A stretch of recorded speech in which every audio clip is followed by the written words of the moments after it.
Hello, everyone, and welcome back to Talk Wordy, my hub for all of the words that I read, write, or otherwise want to yap about. Today, I have a very special author guest on the pod. She is the Nashville-based debut author of The Press Tour, which is available now, and she's also a fellow hot girl of Hot Girls Who Write. Please welcome Cassidy Ann. Yay! Oh my God, I'm so excited to be here. Thank you for having me on, Sydney. Oh my gosh, of course. And again, I've interviewed a fellow hot girl before, but now every time I have a fellow hot girl on the pod, I'm going to have to put that in their intro. It's like a prerequisite. It's a nice stamp on our resumes now. Yes, literally. I know. I genuinely feel like when I was going on sub, I actually put Hot Girls Who Write in my sub letter. Yeah, I feel like we had an author recently or an agent recently who was like, let us know that you're in a writing group because, it shows you're really serious about this.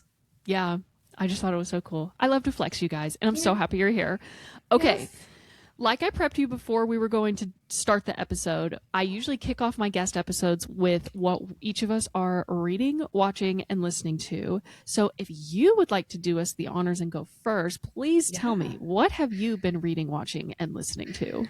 Oh my gosh, yes. Okay, so I have been listening to the audiobook of This Story Could Save Your Life, which I had heard a lot of hype about, and am loving the audio because it's got the podcast element to it and the dual narrators, so it's very engaging. And then I also just started Love Overboard by Candy Steiner, which has been highly anticipated because I love the reality TV aspect and kind of the below deck inspiration, which perfectly segues me into what I'm watching, which is all things Bravo. I'm living for Summer House, Below Deck, The Valley, Southern Hospitality. I'm literally living on Peacock these days, just consuming all of Bravo's TV shows.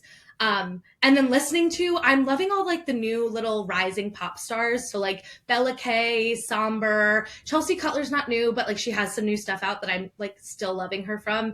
And she also feels very nostalgic from my early years in Nashville. So yeah.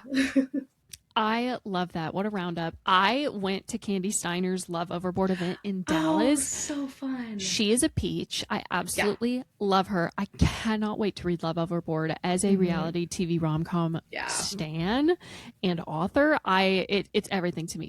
I have never seen Below Deck though. I know the vibes, but I've never watched a full episode. Yeah. I cannot wait. I'm so stoked, but I want to read the book first and then watch the show. So that's the order I'm gonna have to go in. But also loving a rising pop star girly or boy moment. I know.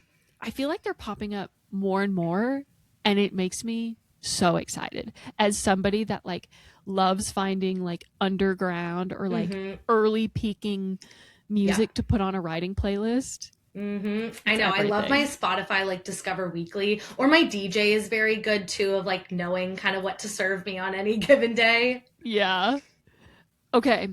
What am I reading, watching, and listening to? I can tell you what I'm watching because it's consumed my life. I am watching Scandal for the first time ever. And I fear it is a canon event. I am on season 2, episode 4. Season 1 was wild. I miss Steven so much. Was that just an actor conflict and he couldn't make the schedule? I'm so sad. I'm trying, I wish it was the redhead. Abby, I think is her name. Yeah. I wish it was her, but something just happened. And I feel like maybe we're going to get a little bit of redemption for her. Who knows? Or a plot line about her that I can actually tolerate. I love that show. I can't stand her. And Kerry Washington, that show is so good. My sister actually just started watching that over the holidays. And I was like, this is, like you said, it's a canon event. It's so good because I loved Suits. And, oh my God. And I loved Designated Survivor. So I feel like it's a perfect mix. That's so true. The funny part, I tell people all the time, this is my first time watching Scandal. And they're like, no way, that's true. And I'm like, are you sure? The president, that's Tris Pryor's dad to me. I know what's funny about that is I watched Scandal way before I ever watched Suits or Designated Survivor. So you blending those together, I'm like, oh yeah, that makes so much sense. But I didn't even know those existed when I had watched Scandal because I think I watched it in its earlier days. But yeah, that's a good watch. I love it so much. The chemistry between Tony Goldwyn and Kerry Washington is lethal. I know. I But poor think Millie. about it. Poor Melly, but also she's kind of a witch. A little bit. Just a little bit. But then again, I don't know everything. So that's what I'm watching. Reading wise, I am in the middle of Pas de Deux by Lena Harper. It is a like intro to dark romance. I'm a fluffy romance girly. I'm really trying to branch out. By the end of the year, I want to read one horror novel and one thriller novel, because like even if you see like the black books on my shelf, those are all romantic fantasies. I need to mature and grow. Like there's nothing immature about romance, but I secretly like would love to write a horror romance book, but like I need to read in the horror category. So just for my author development, I need to branch out. So I'm reading like a dark mafia intro to dark romance book by Lena Harper. It is so good. I am a ex-ballerina and ex-dancer, and so it's a ballerina mafia book. That's fun. Oh my goodness. Yes. I really enjoy it. It's her debut and it's done really well. It's an indie book, and April is indie author month. So I was like, I want to read, at least 3 indie books this month. And I have, so it's been great. That's awesome. I feel like I just finished Love Song by Elle Kennedy. And I love Elle Kennedy. I'm about to do a compliment sandwich. I love Elle Kennedy. There is no reason for a contemporary romance to be 500 pages long. Summer romance books are my kryptonite. There we go. There's my compliment sandwich. I stand with that middle feedback so hard. I totally agree. Yeah, I'll leave it at that. I definitely agree. Her books have been getting longer and longer and longer. And like, girl, creative freedom, go off. You started indie, you broke into trad because you're so popular. Good for you. Yeah. But you could have told this story in about 370 pages tops. It's okay. I read all 506 pages or whatever. I was going to say. Gobbled it up. I was going to say, the good thing is there's plenty of people who are happy to read a 400 or 500 plus page romance. So there's an audience for it. It's just not me. Exactly. And then listening to wise, oh my gosh, I want to make sure, I feel like I'm going to mispronounce her name. There's a part of me that like deeply, deeply hopes that she listens to the podcast. I'm not sure. She follows me on TikTok and we go back and forth. Her name is Emma Tufel. I think it's Emma Tufel, another small, like kind of pop girly. Yeah, love. I found her on TikTok because she was like marketing her newest single or whatever, and it was so catchy. It is like the perfect song about like a douchey like person you're like a douchey guy you're dating, and it's like he says I'm a nice guy but he's like a terrible person. And I started digging around in her other music, and she has a song called Heartbreak Season, and that sounds like it's going to be dreary. It is so like, it reminds me of Marina Diamandis, like prima donna girl, like very bubblegum, like synchronized Just Dance routine pop. Okay, I'm gonna have to add that to my queue because I have to hear it. It is so catchy. I could literally be in the foulest mood ever, and if that song comes on, if Heartbreak Season comes on, I am partying. Like, I'm putting on cocktail attire, face of makeup, and I'm going to have dinner with a friend. Like, I'm healed and revived. So her, and then the 2 songs that were used in either the trailer or the teaser for Off Campus, Hush Baby Hurry Slowly by Sigrid. So holy crap, that song has taken over my existence. And then I think it's called In Every Lifetime by the Two Lips, like like 2 TWO lips. Yes, In Every Lifetime. And it's, again, Elle Kennedy, eats down. I mean, also the way though music can like make or break a trailer. Like the summer I turned pretty. I mean, I'm a huge Taylor Swift fan, and every time the summer I turned pretty, like trailers would come out and they would just perfectly place a Taylor Swift song. I was like, just perfect, no notes, perfection. Yeah. Season 2, when they put Back to December Taylor's version before it was Yep. released, Yes. I wanted to like jump through the Yeah. television Yeah. and just be like, what? Where did you get that? Or even like the third one where they did Daylight into Red. I was like, I didn't even know that these songs could go together. That one was mean. That one was Ugh. so mean. Oh my god. And then they like paired them with like Conrad and Jeremiah, like each song. And I was like, yeah, perfection. No, I love it. And yeah, Amazon Prime is about to have all of my watching hours this summer between Off Campus, Every Year After, Elle, Yep. all the things they have coming. Love Hypothesis, I cannot wait for. I know. Love Hypothesis. I'm so geeked. And then they cast Grace for season 2. I did see that. Yes. She's a cutie pie. It's going to be good. Yeah, I'm stoked. Okay. Yeah. That is all I want to speak about as far as like external media. But this episode is about you. This episode is about your book, and I'm so excited to get a little bit deeper into it. So let's begin. For people who may not be familiar with you or your book, tell us a little bit about the press tour. Yeah. So The Press Tour is my debut romance novel. However, it is not the first story I've written. I've been writing since I was about 12. My fun fact is I self-published a children's fantasy novel when I was 13. It's still out there. It kind of haunts me to this day.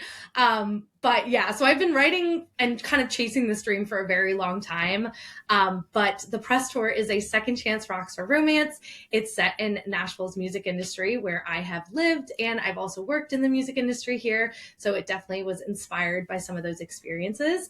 And it follows a music publicist who finally gets the shot at her dream promotion, but she has to run a successful press tour for the label's newest artist, who turns out to be the man she was once wildly in love with and who broke her heart years ago. So it's told in this kind of heartbreaking dual timeline that shows how they first met, how they fell in love, how it all fell apart, and then kind of contrasted with their current day getting to know each other again after all these years apart and kind of growing closer as they travel from city to city on this tour together.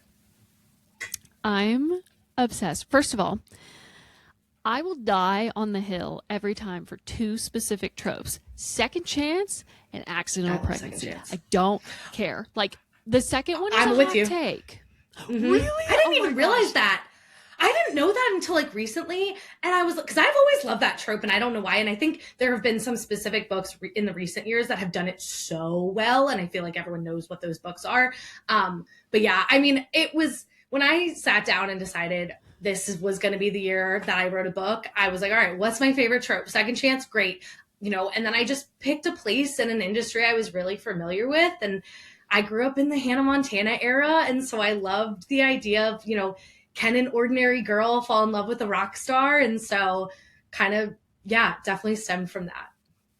I was going to say, kind of touching on your almost like industry professionalism, like your experience. I've heard through the grapevine that you have a music business degree. Yeah, I do. So it's fun too, because the college that the characters in the book go to is kind of loosely based on the school that I went to, which did have a music business program. And so, you know, that's kind of how they meet, is through this music business program. And then as they both kind of develop these dreams alongside one of each other. But yeah, so I studied PR, I studied music business. So definitely a lot of what Charlotte's day to day in the book looks like is based on reality. And, you know, I think when people think of the music business, they definitely think of this glamorous side, which it is. I mean, it is all the network parties, it's the concerts, it's the, you know, #1 release parties, but then obviously it's also still a day job and there's still a 9 to 5 aspect of it. And so I think, you know, this book kind of tries to balance that of like all the glamour, and especially with her going on the press tour, but the early mornings, the late nights, kind of all the stuff that happens in between. And so, you know, I definitely tried to stay as true to some of my experiences as I could without like boring the audience, of course. Yeah. Okay, and then you mentioned Hannah Montana, which like insane poll, absolutely love. What other songs or artists inspired you to write this book? Yeah. Okay. So I feel like Kelsey Ballerini's Rolling Out the Welcome Mat is like an insanely vulnerable, just like storytelling album of like exactly what happened in her relationship and divorce. And so, what sets Liam Hayes apart in the book is kind of he's supposed to be this charming male country star who writes way more vulnerably than other males in his industry. And so I think, kind of thinking of like what her album was like and the way it truly painted that picture of their relationship is kind of how I picture his album, which is just like, here it all is. And, I'm not going to call it out any names, but like, you're going to have a very clear picture of like what happened from my perspective. And then like, of course, like country male stars, like Luke Combs and Riley Green and Brett Young were kind of again how I pictured like this charming country star. And then also the song What If I Never Get Over You by Lady A. I feel like that song is like, it's kind of upbeat. It's not a ballad, but it poses this like really scary question, which is like, everyone always tells you, when you go through a breakup, like, oh, time will heal all wounds and like eventually you'll move on. But like, sometimes there's this lingering thought, like, what if this was the person I was meant to be with and I let that go? And like, what if I don't ever get over them? And so I think like, both Charlotte and Liam in this story, like, they kind of are trying to get over one another, but like constantly pulled back to that person and, no one else is comparing. And so I definitely kind of picture like that song being like one of her breakup songs that like when she really wants to feel and like hurt, she like listens to that one. Also, I love that you just highlighted that there are songs that we purposely listen to, like they are meant to cause damage, they will cause damage. I love those. But we want to, like we need to, catharsis wise. It's the same way I feel about a lot of romance books. Like I like fluffy romance as well, but like I like to hurt a little. Like and I wanted this book to feel like I'm promising a happily ever after, but I want to like make it, I call it like a heart aching book. It's not breaking, but like you're gonna kind of hurt a little bit as you go along. And I think it just like, I think it's packed all of those like emotions kind of in a story or a song. Yeah, I agree. Okay, so you also mentioned that this is not your first book that you've written. So tell me a little bit about your personal approach to writing. Is it different for every book? And then how did that unfold for writing the press tour? Yeah. So I'm definitely a plotter, like in the plotter and pantsers camp. I'm a hard plotter, which isn't surprising. I'm type A, so it's not that surprising. But I love outlining. Like that has never been my issue. I love just the brain dump of, all of the ideas running around in your brain. You throw them on a paper. They don't have to sound good. They don't even have to all connect. Like it's just a lot of ideas. So I love plotting. And yeah, definitely did that with this book. I got the idea to write this book at the end of 2023, plotted for like 2 months.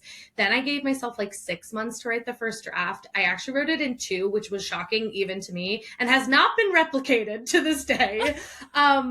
But I was really like, I felt like I was really disciplined of like, I'm not a morning person. So like every evening I would sit down and write for normally around an hour, which was like 1,000 words to me. And I just like made myself do it on the days I wanted to and the days I didn't. Cause I feel like I'm kind of like, I'm a habit girl too. So it's like, if I give myself a day off, I'll take 2 and then 2 will turn into like weeks and months. And so it's like, even if I only wrote a couple words, yeah, I know. And it's like, I'm trying to fall back into that habit with my second book too, which again has taken a lot longer to write just because I'm also busy promoting a book and getting a book out the door. But yeah, so I would say I wrote it pretty quickly, but then of course, that was 2024 and now it's 2026. So clearly took a while to get out the door. I edited for a while. I did query for a little bit as well. So that definitely like kind of slowed things down as I was just like kind of straddling 2 paths and deciding which path to take. But yeah, definitely just like plotter and just trying to get that first draft out as badly as it needs to be. Yeah, I know. I'm one of those people that like the perfectionism will keep me from doing a lot of stuff. Yes. And including writing a first draft because I go back and I want to edit everything.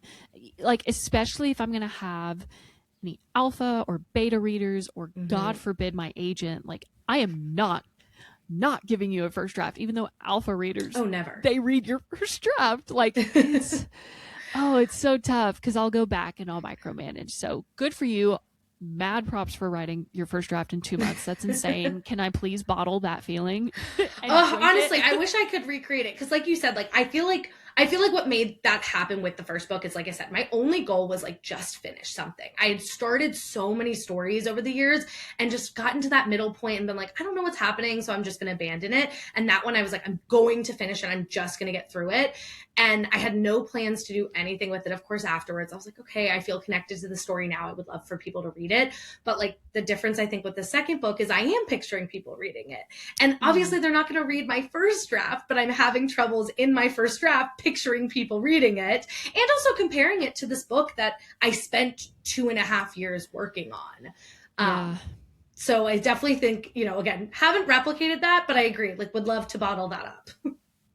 No kidding. Oh my gosh. Yeah, there's always that like weird cosmic shift, whether you're an indie author or a trad author, from publishing the first one and being like, wait a minute. People actually are going to read my stuff. Yeah. And then the second book, you're like, wait, if they read the first one, that means they've got expectations for this one. First book, out of the gate, no expectations, new author. I'm just here for vibes. Yeah. Second one, is she going to deliver on what we got in the first book? And my goodness. I know. And I feel like the only like trad author that I've heard of actually like say that has been Carly Fortune. She had like this big debut, and it's not that her second flopped, but she said, how hard that second one was after like she wrote this one that, kind of immediately got her big. And so I can't even imagine that pressure, but I was like, okay, if she can do it, I can do it, Yeah, exactly. Genuinely, I'm learning as I get older. I say that like I'm some wise, sage old person. I'm not. But like the older I get, especially with more years under my belt as an author, the people who make it are simply the people who don't quit.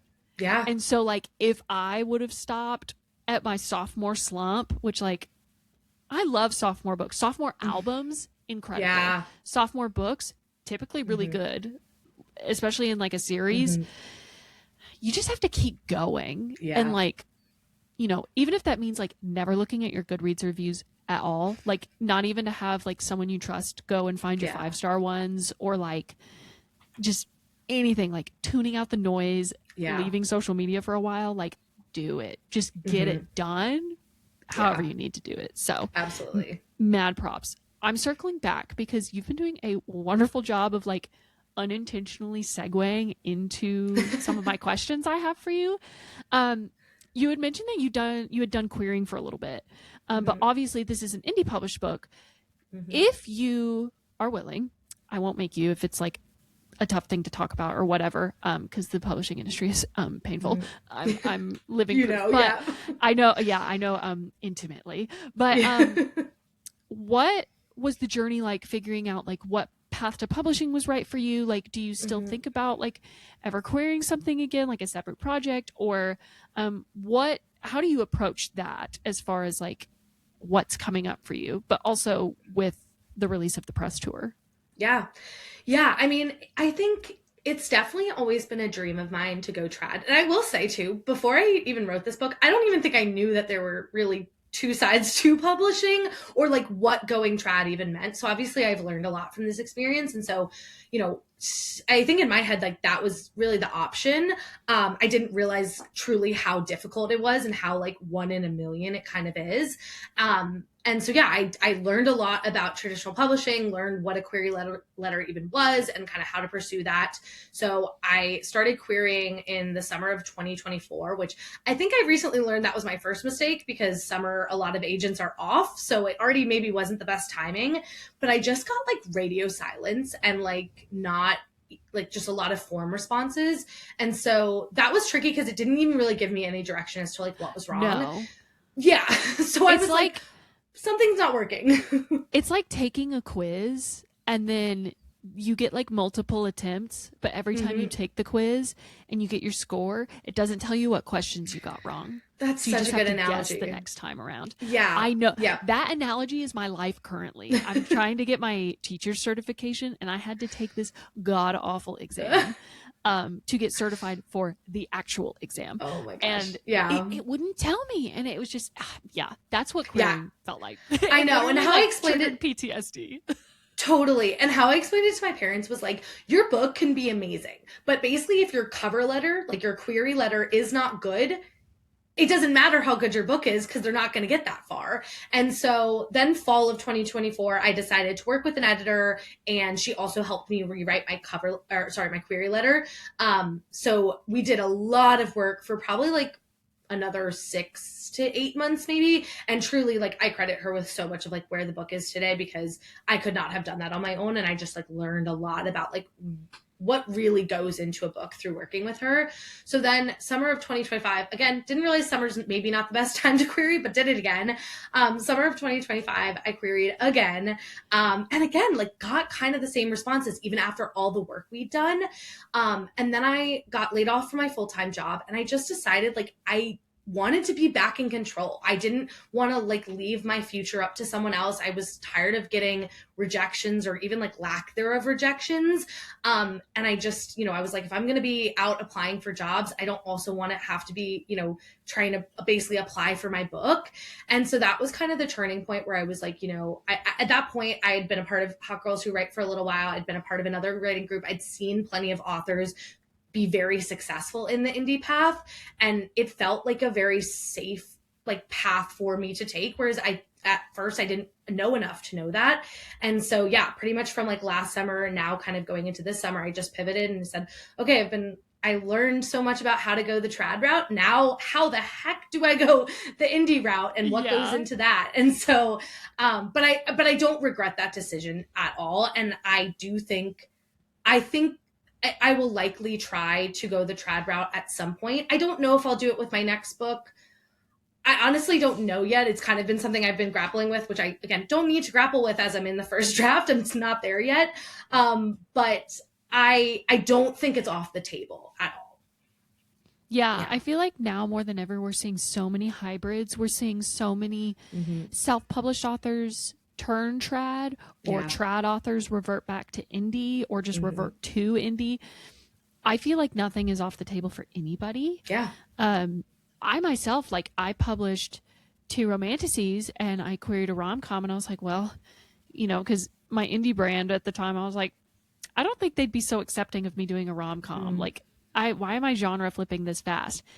But I was like, I'm writing another rom-com. I'm going to indie publish it. And then right as I'm like starting to market it, I got my offer, and I was like, okay, I feel like this is a sign that maybe this is the genre that I should be in. And if that's the case, I want to see if I can debut rom-com wise in trad.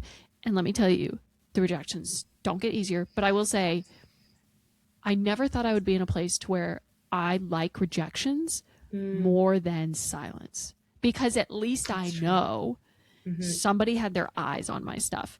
And I started to feel that way about querying too. The silence is just awful, because you're like, you have no idea where you stand, and Query Tracker is from the devil. The whole process is. Truly, it's a humiliation ritual, but like, I have such mad respect for anybody that tries trad at any stage, whether they get a deal, whether they don't, whether they return to it. The book that landed me an agent was my 3rd book in the trenches. Like, it is not a cakewalk. It is not for the faint of heart. So like, I was like, she queried, oh my God, she's one of us. I know. I've definitely been through it.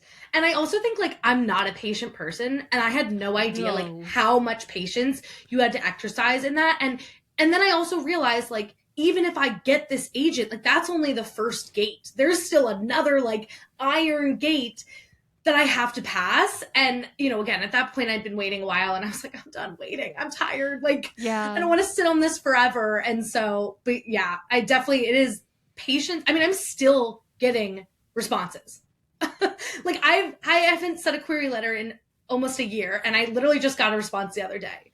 And she was like, you were in the maybe pile. That's why it took me so long. I'm like, thanks. But then of course it was a rejection. I was like, well, Glad Glad I didn't wait for that. Yeah, no kidding. Yeah. It's so tough, but I want to focus now on like the positives of being an indie, because like as somebody that's also been indie, Yeah.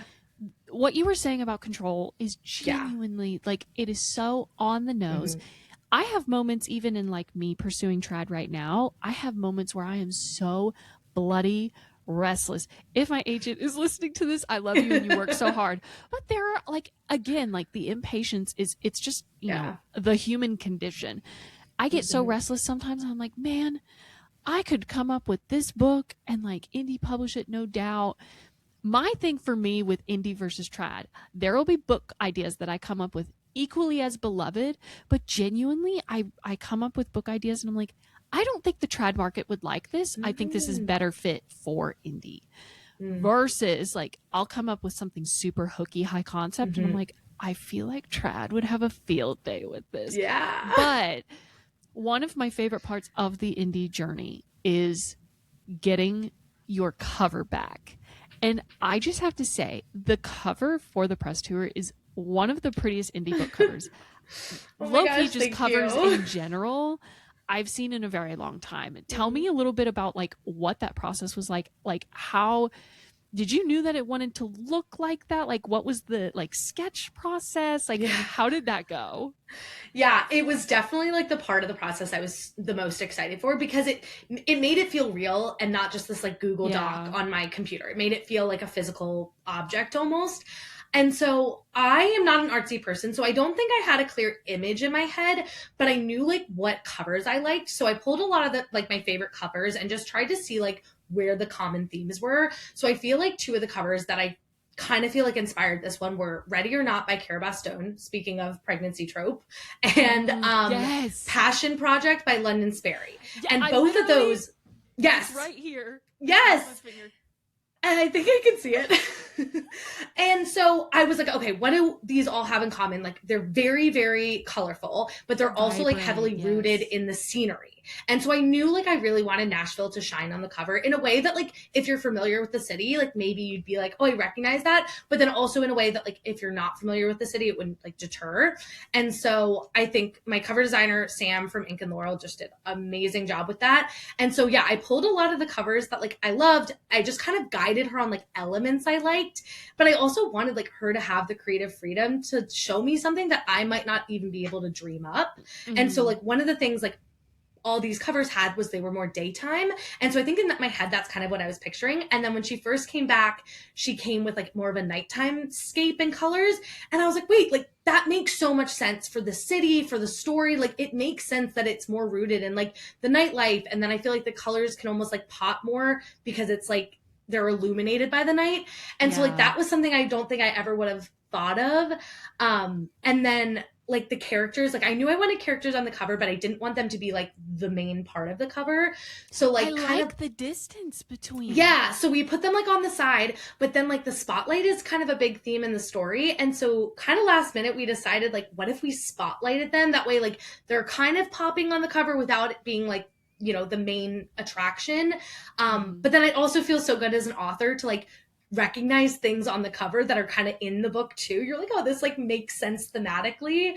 But yeah, so it was like definitely like the most fun process. And I just, it was so nice like to be able to give feedback, and it was really just the two of us working on it, you know, like I was able to relay like feedback, and I tried to be really like succinct on, you know, every time we went back and forth like trying to kind of consolidate my ideas. But then there would just be like things she would add in that I just wouldn't have even dreamt of or thought of. Like there's a little poll on the cover that has the like slogan "Falling in Love is a PR crisis." Yes. And I was like, I love that. Like I was like, I wouldn't have thought to put something like that on there. And then the back she made look kind of like a magazine cover, again, to fit in with like the whole PR and music industry. And so I feel like it was the perfect amount of like, in, you know, kind of direction, but also giving her that creative freedom. And it just like was a really fun collaboration.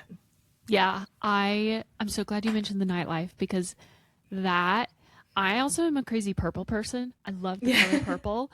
And so like the blue, the dark indigos and the purples, like when you did your cover reveal, I had absolutely no words. I just had like inaudible sounds and an open mouth. It was like really amazing getting to get the feedback, because I'd kind of kept it close to myself, like even from like my family members, because I just was like, I don't like at a certain point, like the nice thing about indie publishing is like you have so much control, but you also have to make a lot of decisions, and there is a point of like decision fatigue. And I sometimes felt like there were parts where I was asking people for opinions and then it was like too many voices. And so with the cover, I just like really wanted to trust my instincts and like trust my cover designer. So I didn't want to necessarily be sending it to like everyone I knew for feedback, because I didn't want that to like cloud my own like judgment and my own opinions. And so when it went out there, obviously I was nervous because I hadn't sent it to a lot of people. And so yeah, like getting to see the feedback, and even like still to this day, as people find me on like TikTok and, you know, hearing people love the cover, it just like makes you feel so happy, because it is such a big marketing tool. And you know, of course, as the person who's kind of solely responsible for this book, because I'm not signed to a publisher, like I do feel like a lot of the decisions I make fall back on me. And so it feels good when other people are like, you made the right decision. Yeah. Oh, and you definitely killed it this time around. It was so good. Speaking of the back of the book, I want to talk about the blurb. At the end of the blurb, Charlotte has to ask herself which of her dreams is worth the fall. First of all, killer line. Loved it. But I'm curious, what are some of your own personal dreams, whether that is writing related or not, that to you is worth the fall? Yeah. It's so funny because I feel like I've always chased these like really ambitious, kind of like one in a million dreams. Like again, like when I was younger, like I said, I wanted to be Hannah Montana. Like I loved music. I loved to perform. I liked to sing and like write songs. And so I felt like there was a time in my life where I was chasing this like dream that just like you need a lot of luck to get into. And then I shifted into like the music industry. And I've also been someone who's always like, I've been fortunate enough to have family members who truly told me like I can do anything. So when I decide I'm going to be Hannah Montana, like I'm going to full send it. I might not get there clearly, but I'm going to full send it. And so then like, you know, I decided, okay, I didn't want to be an artist, but I wanted to work in the music business, which again, arguably another very competitive industry. And I, you know, got to work at my dream record label. And so that was like a really cool experience, and definitely kind of the record label that this book is based on. But, and then of course now like wanting to write again, like another dream that like not everyone makes it, and it's a lot of hustle. And so I definitely feel like I have, you know, quote unquote, like fallen for all of my dreams and like fully send it. And I just like, I think one of the things I would love for people to take from this book is that like, it's okay to put your dreams first and like choose you. And, you know, sometimes there are consequences to those dreams. Like a lot of these dreams like involve a lot of money and involve a lot of investment up front, but it doesn't mean that they're the wrong decision. And like some of these dreams too, you get a lot of backlash from, or just opinions.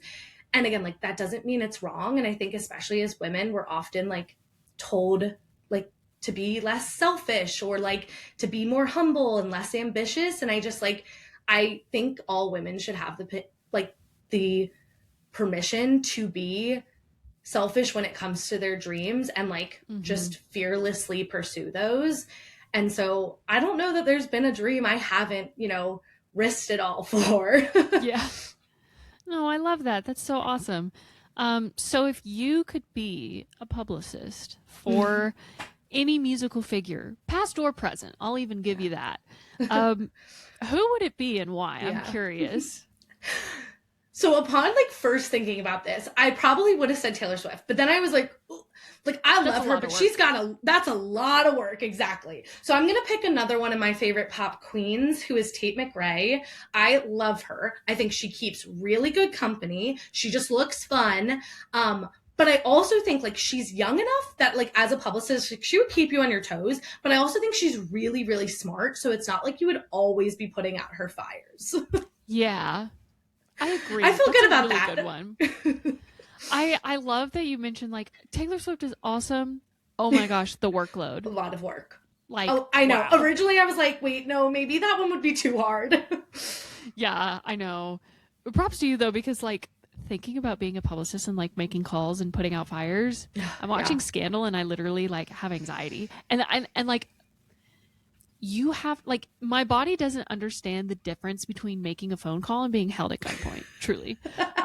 So I love this for you, not for Yeah. me. Yeah. But then again, like, oh, it would be so cool to work for like a past icon like Yeah. Prince. Wow, that's a That would good be one. crazy, but like Yeah. if I had to, I think that'd be really fun. He Yeah. feels like he makes like really weird demands, but like he's Prince. What are you gonna do? Or like a fictional one that now I just thought of because my husband and I are, well, I've watched it multiple times, but I'm now making my husband watch Daisy Jones and the Six. That would be a cool band. Again, probably a lot of work. They're a little messy. Um, but what But a time. But and like you said, like almost like the time period aspect would also just be fun and different. And some of the things, imagine, oh, yeah. Daisy Jones has me thinking, imagine being the publicist for Fleetwood Mac Oh after my the god. 1997 live Silver Springs Yep. like I know I performance. had to explain to my husband like the lore of that and also how it relates to Daisy Jones, and I don't think he's like fully appreciating it because I'm like, this is my favorite book of all time, and like I love the TV show It's too, so but good. yeah, I no. It burns me to this day that they were originally going to tour. Daisy Jones and the Six, they were going to tour. This And has then been a something common happened. topic in my house recently is I'm not mad that there's not going to be another season. I don't actually want there to be another season at all, No, but I please am no. devastated that I'll never get to see them on tour. Yeah, really torn up about that because they've been in my Spotify rap top 5 Mm-hmm. artists since it released. Truly, every Yes. single year. It's been what, 3 years? Yeah. I wasn't Also even the living in way my that house yet. Yeah. yeah, and the way that when I first read the book, like she wrote it so well that I actually thought they were a real band. Oh I was like, yeah. you know, before my time, I was like, yeah, maybe they were a real band. And then obviously now understand the whole lore between them and Fleetwood. But I know. I yeah, read that book. That was my first book of hers. And I was absolutely throttled. It yeah. was incredible. And then I went into I was like, she writes amazing books. I need to try another one. And then I read The Seven Husbands of Evelyn Hugo. And when I tell you that I Mm-hmm. almost had to be psychiatrically admitted, That's oh, fair. oh my dear Lord. If that gets made into a movie, which I think it It's is, supposed to be, yeah. nobody's gonna want to be around me. Like I don't care if you love the book, you're probably not going to want to go see the movie with me because the reaction is going to be Yeah. absolutely visceral. I just need to Yeah, rent a that's theater fair. by myself and just bawl. That's a Um, good call. yeah. Okay, my last question for you. Kind of going back to what we were talking about in the beginning about being a fellow hot girl. Especially with this being your debut, technically minus your what children's fantasy book that you were telling me Yeah, about. yeah, yeah. For all intents and purposes, We can this call is my your debut. debut. Yes. What has it been like to have this debut author experience this journey with a like-minded, like wonderful writing community at your back? Yeah.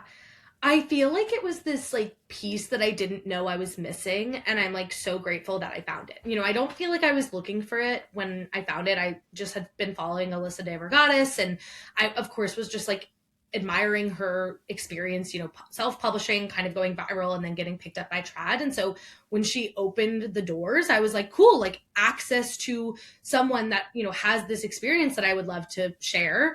And it's been so much more than that, you know, even more than just the authors that she also brings in for interviews. It's like just getting to meet like you guys and the other women in that group has been just like so wonderful because like writing is such an isolating experience and hobby. And so to be around people who get it, and even if we just all sit in silence, like with our cameras off writing, you know, you feel like you're a part of something.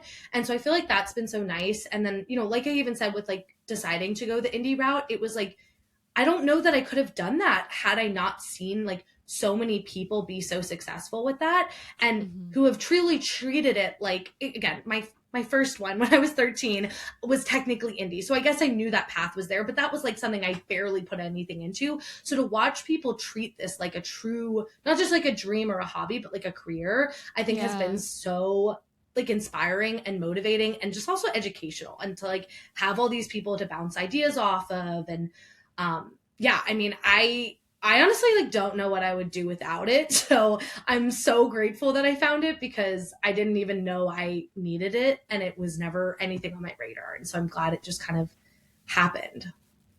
Yeah, I love that. And they're awesome. I mean, without them, I wouldn't have met you. So, I know. And it's so funny because, like, we've all never, well, most of us have never met in person, but I feel like I know you guys, like, so I intimately, which is know. so fun. And I can't wait for the day she does, like, a little Hot Girls Who Write retreat or something because I would love to get to meet everyone in person. But yeah, I mean, it's been, like, really, truly amazing getting to see what everyone's done, but also just, like, the differences. Like, there are people in that group who publish multiple books a year, which I don't think I could ever. But I'm so inspired by that. But then seeing, some Yeah. people who are only publishing their first or publish every couple years, like it's just nice to see like the range too, and just Hmm. know that like there is no right path. It's, there's just so many options, and then you just kind of full speed ahead. Yeah. Yeah. No, it's genuinely incredible. So, and I'm Mm-hmm. glad that you're a part of it. Um, Yeah. yeah, it's the best. I will always solicit hot girls who write for any of my listeners. So if you're a fellow hot Same. girl or hot boy, we have a hot boy in our group. We do have a hot Um, boy. he's I know, I wonderful. always feel bad.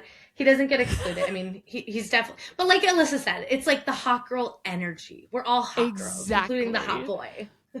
But yeah, for any of our listeners, if you are a writer and you've been needing community, and if you're like me and you're in hermit mode and you don't have too many authors in your like actual proximity location, come join Hot Girls Who Write.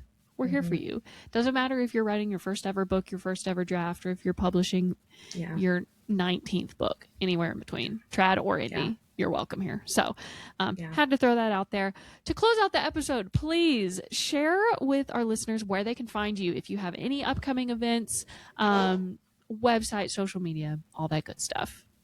Yeah, absolutely. You can find me on Instagram and Instagram and TikTok at Cassidy Ann Author. I will also be at Nashville's Tempted by Fiction Romance Book Festival on Saturday, May 23rd. It is sold out, but if people are going, I would love to meet them. And then I also am doing a signing in Wilmington, North Carolina on June 13th from 2 to 5 p.m.